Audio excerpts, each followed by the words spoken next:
Welcome to the Abundance Effect, where we empower ambitious women with practical tools to live their most rich and fulfilling life in business and beyond. I'm your host, Larisa McCook. Let's get started. Quick shout out before we begin. Maureen Hicks said, love, love, love these snippets. Energizing and concise, easy to implement. That right there is exactly the intention of the Abundance Effect. So Maureen, thank you, thank you, thank you so much.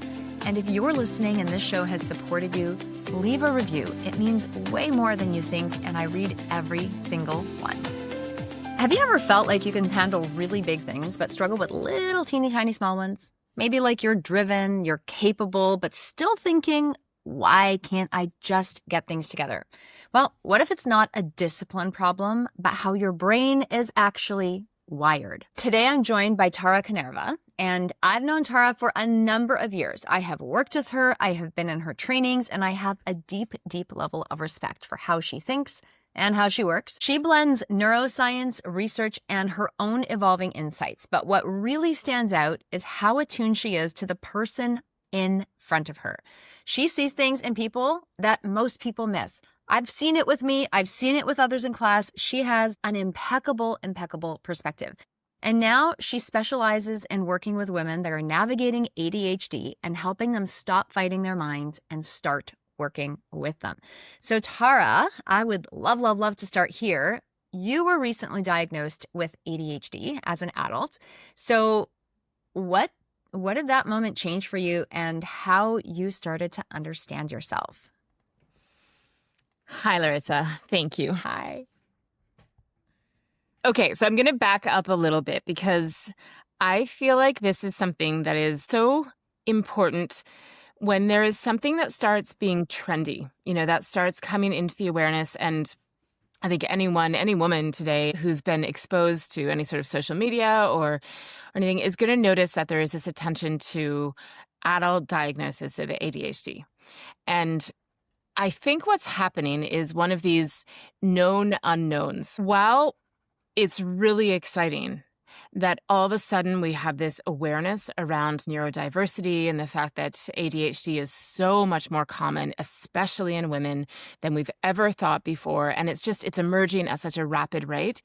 There's so much understanding around it. And yet you still get the look when you're the last one picking up your kid at school.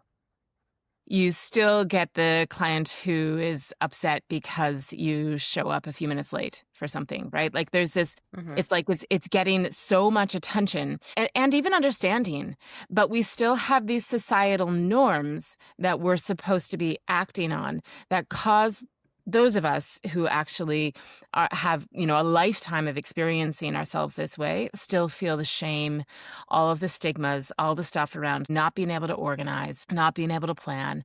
And so as a coach, I suppose it should have been much more obvious to me, but I think that's maybe the story of a million women who once they finally realize it, really accept it, do the research, understand what the heck has been going on, do have this sense of, oh my gosh, how did I not realize this? How did I not understand it this way? And yet you don't, because it's so layered with shame, with guilt, with self-blame, all of these labels that we'll talk about in a second.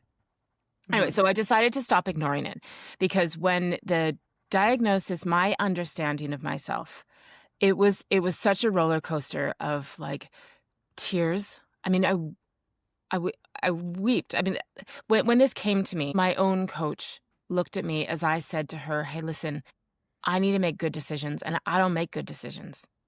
And she looked at me and said, it's hard to believe, Tara, that you don't make good decisions. You've had a really successful life. And I said, you're right. But honestly, follow me for 24 hours. I've had success in these big ways. I've been a successful coach. I've had lots of big successes. Follow me for 24 hours. And you will feel like you are following a tornado, just this spinning chaos, because it feels like every decision I make is the wrong one. I think I have time here. I think I can do this. I say yes to this. I say no to this. At the end of each day, I'm exhausted, and I can always count the number of things that I wish I had done differently, organized differently. Understanding this and the roller coaster of tears and then relief and then this optimism for like, holy shit, I can change some of this stuff going forward. And then back to tears of can't believe the decades I have spent feeling so secretly like a total failure. All of that just led me to like, I'm not ignoring this anymore. I know that so many of the women that I have been coaching and my peers that I have worked with, they're struggling with the same thing. And I think I am absolutely suited with my NLP background, my coaching background, and my lived experience of this. There's no greater value I could bring, honestly, to people right now than to focus on this. Beautiful. And one of the things when we were initially discussing this topic and I saw it, I was like, you mentioned you're like neurodiversity, ADHD, and I'm going, oh my goodness, earmuffs. Because when I hear those words, I've seen so many labels and so many stigmas put on people. And I have my own issue with labels. And I think they could be very dangerous and give us excuses not to perform and to cop out. And I think a lot of people really misuse them. But I love how you're using this as an opportunity, not just to say, oh, I found out what's wrong with me, but to really go, okay, well, this is explaining a few things.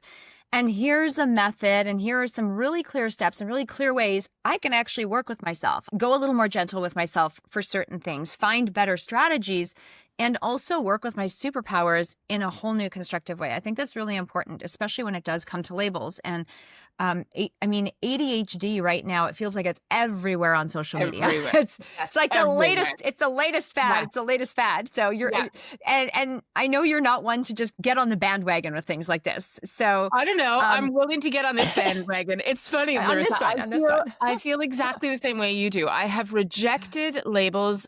Like I couldn't stand the idea of people giving themselves excuses because of a diagnosis or a label or whatever. Yeah. I'm a practitioner who I'm not against medication, but I think it's so overprescribed. I think that people use this stuff as excuses in ways that really compromises their entire lives. And I think people have gone overboard, to be honest. But this is actually the very reason why I think it's so important. I have changed my tune. I will definitely say that I feel differently about it, but exactly as you just said, because I think this is the only way that we stop it from being something that you can use as an excuse to not do the things that you're capable of doing. So let me explain. I actually think this is a perfect, understanding what it actually is. So if I can just take a couple of minutes, there's some really crucial pieces here that I don't see. And I actually did, I used Claude like everybody else is doing and did a little analysis of the stuff that's out there on social media, how much of it is accurate. And very little of it is accurate. So you see ADHD out there and unapologetically, I am going to follow this because it feels like this is what we need, but it needs to be better. The information can't be wrong. All these posts you're seeing, half of it is wrong information about what it actually is. But I like the fact that the attention is there. And so here's some things that I think are really, really important. ADHD is diagnosable. So I was the first one. For 10 years, I've been rolling my eyes, being like, whatever. Like, oh, you can't focus? You have trouble focusing? Welcome to being a human being, right? When I told my mother that I thought that there was this diagnosis that was going to be significant for me to understand about myself, she was appalled. And she was like, there is no way, Tara. I'm 48 years old. She's like, there's no way that you have this. Because in her mind, what she was imagining was a 10-year-old boy who's hyperactive and can't sit still in class. Right? That's who gets diagnosed young. But what we understand now, the degree to which we understand that with girls, it presents so much differently. By and large, 80% of girls and women who have ADHD, it's not going to come out in this physical manifestation of not being able to sit still. It happens inside their mind. It's this inattentiveness in the mind. And what's really important to understand is that the fact that it is diagnosable, most people are just going to go through a list of symptoms, and only 13% of women will actually go to their doctors. And it's not easy to do, and it can be really expensive. Most people will just go through a list of symptoms and either say yes or no to those and then have a diagnosis. However, those people who are actually doing research on this in terms of the wiring in the brain, and this is where I'm very interested, can actually see that there is inactivity in the executive functioning. So in the cognitive part of your brain, so the part of your brain that plans, that organizes, that makes sense of things, that can predict things like time, like outcomes, that can, do all of this sort of organizing. We see in the brains of those people who actually have ADHD as a diagnosis that there's less activity there. Now, the only way that you can actually get really, really sharp executive functioning is if you have dopamine to stimulate the processes. This is true if you are a human being. So for all of us, there has to be this injection of dopamine. Then there's an alchemy that happens, right? There's a response, there are responders. And then when you get this dopamine into your brain, there is this high-level executive functioning, depending on your IQ and all of that kind of stuff, to the degree to which you can actually use it. People who have ADHD have low receptors. So what's happening is that the dopamine that comes out, the receptors are not activated as much, and therefore it can't transfer into the executive functioning of the brain. So the best way to describe it is it's like a disorder of attention. Obviously, ADHD can show up in lots of different ways. One of the things that is pretty universal is that when you are deeply interested, you've heard this before, when there's a really, really strong passion and interest, people with ADHD can actually focus better than your average person. It's like a laser focus, right? Almost every elite athlete out there is going to have an ADHD diagnosis. We know for sure that so many of those people at the top of their game, the real innovators, they're all going to be ADHD diagnosable in some way. And it's this laser focus because the dopamine gets so charged. All of a sudden, if I'm interested, if I'm like totally engaged, I am sharp as a tack. I can plan, I can organize, my executive functioning is spot on. But as soon as I'm doing something that doesn't catch my interest and my passion in the same way, so carpooling and organizing my budget and doing the posts, all of that, the dopamine receptors, they're less functioning, they're ineffective, and it can't get to my executive functioning. It's not a feeling of, I don't want to do this, so I'm not going to do it. It's I can't do this. Like, I can't get my brain to fire. So I'm sitting here looking at like what I should be doing. And literally my brain is just, I'm not able to do it. It's almost like a paralysis of types. It's like I can't get my body. My nervous system doesn't understand how to do this. My brain is not firing. So all of that feels so debilitating. And you can't do it through sheer force of will. So all of that is really, really important for people to understand, that what you're dealing with is this dopamine thing. So what we would call like neurotypical is just a way of being able to experience the dopamine. So when you say to yourself, hey, I really need to get this budget done today, by 3:00, that's enough for the dopamine of like, I want to get this done, for the outcome of having it done and having it done on time and having it done well. That's enough dopamine for a neurotypical person to be able to get the executive functioning going and get the task done. In the absence of that is what we experience. Quick pause, because this is exactly where most women get stuck. They understand what's going on. They even know what to do, but they don't have a way to stay in it. And that's actually why I created the Momentum Lab. This is a simple weekly structure where we come together to do what might seem like the same things, just a little differently. And that's what creates real momentum. Not more effort, not more intention, just cleaner, more consistent follow through. If that's something you're craving, you can check it out in the link in the show notes or message my team Momentum on Instagram at My Abundance Academy, and we'll get you the details. So what do you do about it? Yeah. Big question. So what do you do about it? What's the next step? That's right. So the labels of too emotional, because it gets really emotional. You feel shame, you're upset with yourself, you feel like a loser, you feel like there's something broken. So there's all this emotional stuff that goes along with it, which plummets the dopamine even more. Lazy, all of these terms that we have. I happen to be an NLP coach. So learning this stuff, Larisa, you know this. We end up with these fixed ways of seeing things. So there's nothing wrong with the ADHD brain. All the parts are there. There's nothing wrong with it. It's the dopamine feed that's not working. So once I realized that this was the case, have you ever heard, a lot of us have read the book Profit First, and Yes. Yeah. And he talks about the idea of like, if you're going to make money, to create wealth, you have to be able to save money. Saving money for so many people is wired. It is this sort of sacrifice or something that you have to do and all this kind of stuff.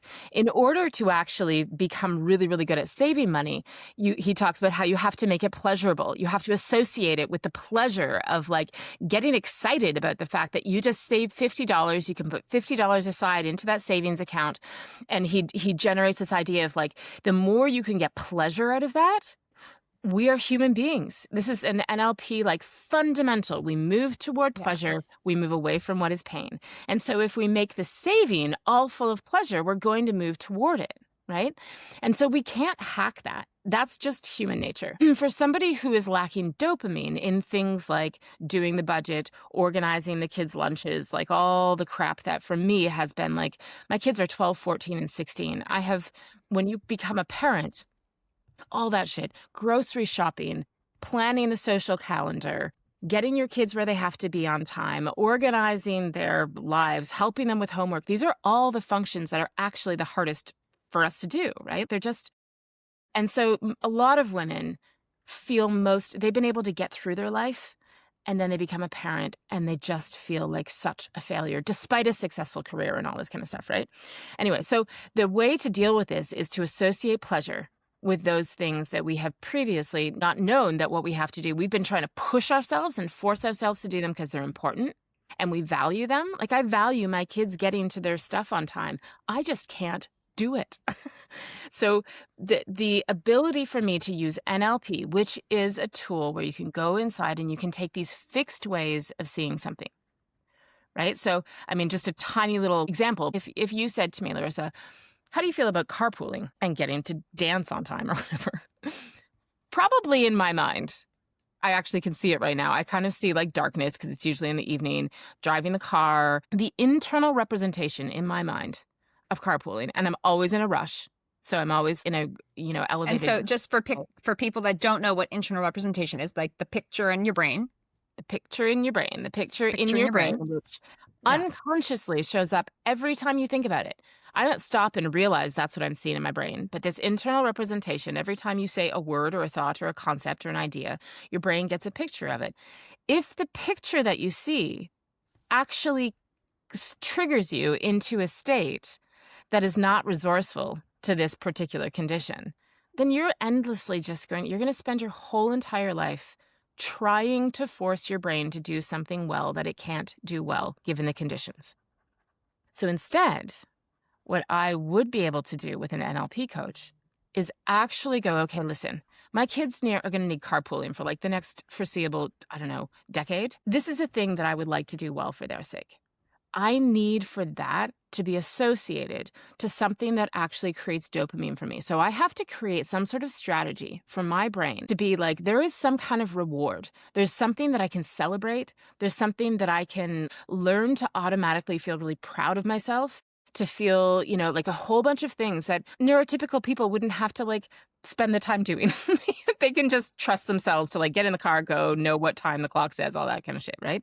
For me, I'm actually going to have to craft some way so that when I say, okay, guys, it's 3:45, we got to be dance at 4:30, I need you to start getting ready, that my brain actually goes, way to go, Tara. And it feels really childish. Right? Like I say, give yourself a round of applause, a pat on the back, a high five, or if you're like me, like I always have like a handful of highlighters, like the dopamine hit I get from highlighting something and having more highlighter on my page. It is such a turn on, guys. Like color, simple pleasures. Absolutely. All of that kind of stuff that is like, I think it's all out there. Nobody has to invent anything new. It's out there, right? All this stuff about, like using different highlighters. And as you say, like, if that works for you, it works for you. You might have to find something different. What I've started doing is like, I have certain podcasts that I listen to when I'm driving my kids around or when I'm waiting or whatever. And I really, really look forward to it. I know this is going to be a time that I've now created some association that makes me actually really look forward to it instead, so I can get that stuff going. So there's a million different ways. It's just that you need to understand that we've actually got to change the wiring. It's not something that you can just say to yourself, okay, I'm going to buy colored highlighters and create a system. You need to actually go do the work so that the wiring inside your brain gets online and says, this is why I'm doing this, because I know I have to create some sort of dopamine thing. I think that there's a beautiful analogy of it is not extreme to say that like when we get upset with our ADHD children or our ADHD selves or our ADHD, coworkers or partners or whatever, it really is like you're in your own head reprimanding yourself for the people you might be doing it to and saying, it's like somebody's in a wheelchair and you're saying to them, get up and walk, would you? Like, just get up and walk. And that's how mean you're being to yourself. Yeah. But just because you're in a wheelchair doesn't mean you can't play basketball. Like, there's a billion, trillion, hundreds of thousands of ways that you can do all the things, but you definitely need to approach it differently, right? Like, you definitely need to have a different sense of it. So I was recently listening to a podcast with Dr. Robert Lustig. He's a sugar expert. And he was talking about the whole dopamine and addiction trends. And one of the things that's happening apparently in Silicon Valley is something called dopamine fasting, where people are locking themselves up in hotel rooms for a few weeks at a time.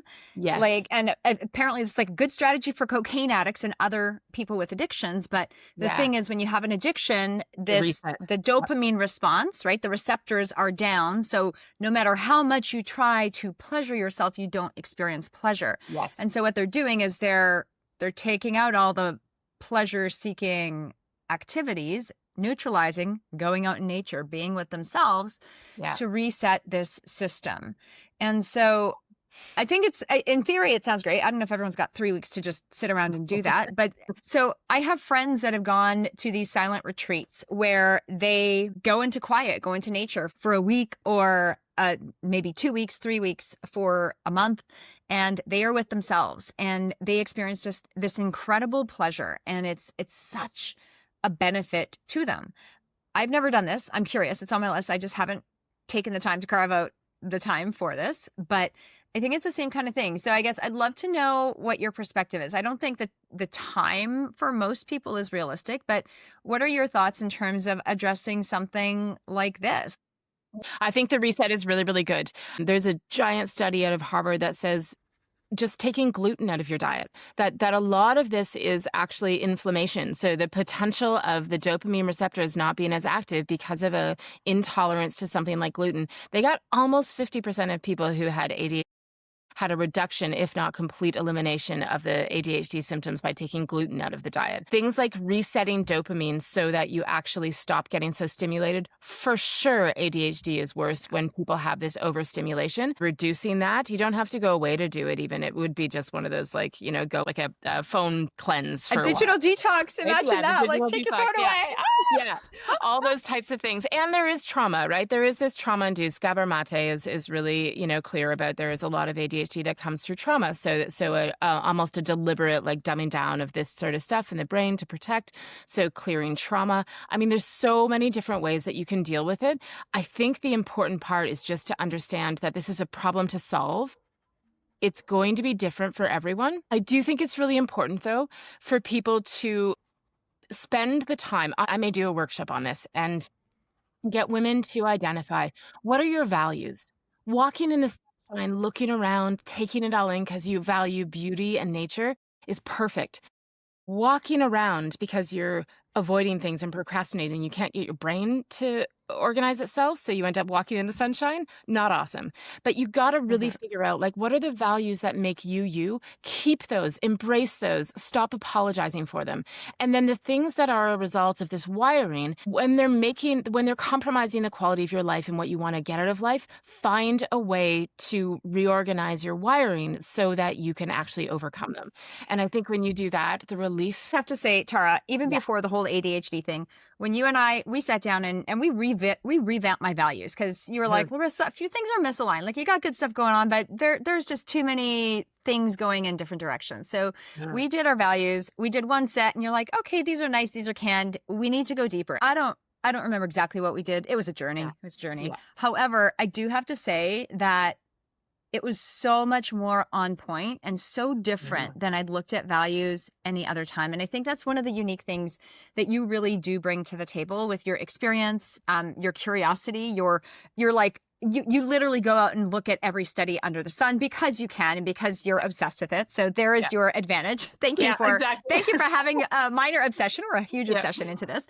But you really do walk your talk, and you do wholeheartedly see things that so many others don't. And I think the work that you do is so valuable. I'm really excited that you're going to be working with people that have these challenges, because I mean, everyone at some level probably has some aspect. However, like you said, For some people, it could be flipped. For some people, it can be managed. It's a different process for everyone. The big thing is it's not a one-size-fits-all formula. And if anyone ever says, here's one recipe, it's not. It's not that. We're all unique individuals. And I think you really do bring out the best in people. So with that, yes. Where can people find you? Where can people find you if they want to learn more about how to work with you and just have a consultation? Yeah, I do a 30-minute complimentary consultation with anybody. I am so excited about this. And because it's a new pivot for me, I am over the moon excited about talking to women who just suspect that maybe it's a spectrum, right? It's not one or the other. So if you even suspect it, book a complimentary consult with me. And my website is tarakanerva.com. And there's a very easy way just to book a 30-minute consult with me. I would love to talk to as many women as I could about this.